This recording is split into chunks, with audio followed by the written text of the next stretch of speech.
Alice was beginning to get very tired of sitting by her sister on the bank, and tired of having nothing to do. Once or twice she had peeped into the book her sister was reading, but it had no pictures or conversations in it. And what good is the use of a book, thought Alice, without pictures or conversation? So she was considering in her own mind, as well as she could, for the hot day made her feel very sleepy and stupid, whether the pleasure of making a daisy chain would be worth the trouble of getting up and picking the daisies. When suddenly a white rabbit with pink eyes ran close by her. The rabbit pulled a watch out of his pocket to check the time. He shook his head, then disappeared down a rabbit's hole.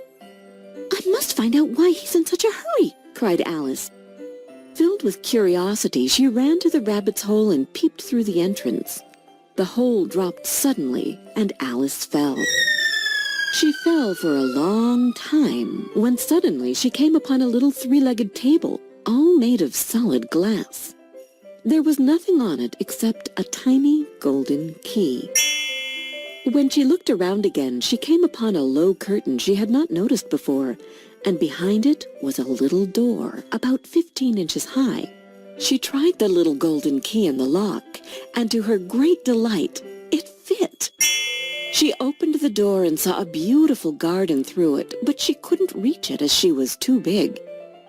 When she turned around toward the three-legged table, Alice found a green bottle that said, "Drink me," magically appeared on it. Out of curiosity, Alice took the bottle and drank the entire potion. Then she began to shrink until she was no bigger than a doll. She opened the door and quickly ran through it. "What a splendid garden!" she exclaimed. "Why, I'm no bigger than the insects that crawl on these flowers." But the excitement soon wore off. Alice grew bored with her tiny size. "I want to be big again!" she shouted. Her shouts startled the white rabbit, who ran past her again. Mistaking her for his maid, he ordered, "Go to my cottage and fetch my gloves and fan." Alice was confused by the rabbit's behavior. "Maybe I'll find something at the cottage to help me find my way out," she said hopefully. As she was going out, she saw a piece of chocolate cake that was kept on a table by the doorway. Next to the cake was a note that read, "Eat me." "I'm so hungry," Alice said as she ate the cake. Suddenly, she felt strange and realized, "Oh no, I've grown larger than this house," she cried. "Get out of my way! You're blocking the door!" shouted the white rabbit. Alice managed to pick up his fan. Immediately she began to shrink. But little did she know it was a magical fan which made her small again. "Oh no, I'll never get back up to the right size." She went looking for help. Soon she saw a green caterpillar dressed in a pink jacket. He was sitting on the top of a large mushroom, smoking a bubble pipe. "One side makes you big, the other side makes you small," he said to Alice before slithering away. "One side of what?" Alice called after him. "The mushroom, silly," he answered. Alice ate a piece of the mushroom. "Oh, thank goodness I'm growing," she cried. "But which way do I go?" "That path leads to the Mad Hatter. The other way leads to Les Marches Hare," said a voice. Alice turned to find a smiling Cheshire cat in a tree. "I'll see you later at the Queen's croquet game," he said before disappearing. There was a table set out under a tree in front of the house, and the March Hare and the Hatter were having tea at it. A dormouse was sitting between them, fast asleep, and the other two were using it as a cushion, resting their elbows on it and talking over its head. "Very uncomfortable for the dormouse," thought Alice. "Only, as it's asleep, I suppose it doesn't mind." The table was a large one, but the three were all crowded together at one corner of it. "No room! No room!" they cried out when they saw Alice coming. "There's plenty of room," said Alice indignantly, and she sat down in a large armchair at one end of the table. "Have some wine," the March Hare said in an encouraging tone.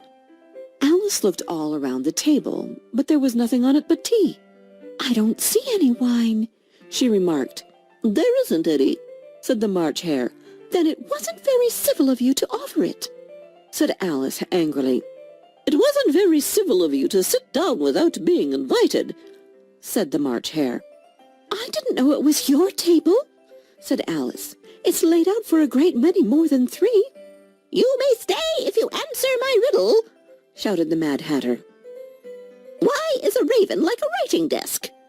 Alice felt dreadfully puzzled. The Hatter's riddle seemed to have no sort of meaning in it, and yet it was certainly English. "Don't quite understand you," she said as politely as she could. "Have you guessed the riddle yet?" the Hatter said. "No, I give up."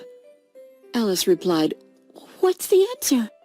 "I haven't the slightest idea," said the Hatter. "Nor I," said the March Hare. Alice sighed wearily. "I think you might do something better with the time," she said, "than waste it in asking riddles that have no answers." And she continued her walk. Suddenly she found herself in the middle of a field where the Queen of Hearts was playing croquet. Her guards and gardeners were shaped like cards.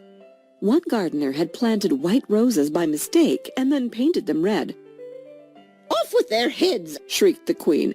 "I hate white roses!" Then she noticed Alice and asked her, "Have you ever played croquet?" "Yes," Alice timidly answered. "But I've never used a flamingo or a hedgehog." "Play with me," ordered the Queen, "and let me win, or I'll have your head." Alice tried her best to play well, but she had trouble with her flamingo. "Off with her head!" cried the Queen. Just then a trumpet sounded in the distance, calling court to session. Everyone rushed into the courtroom.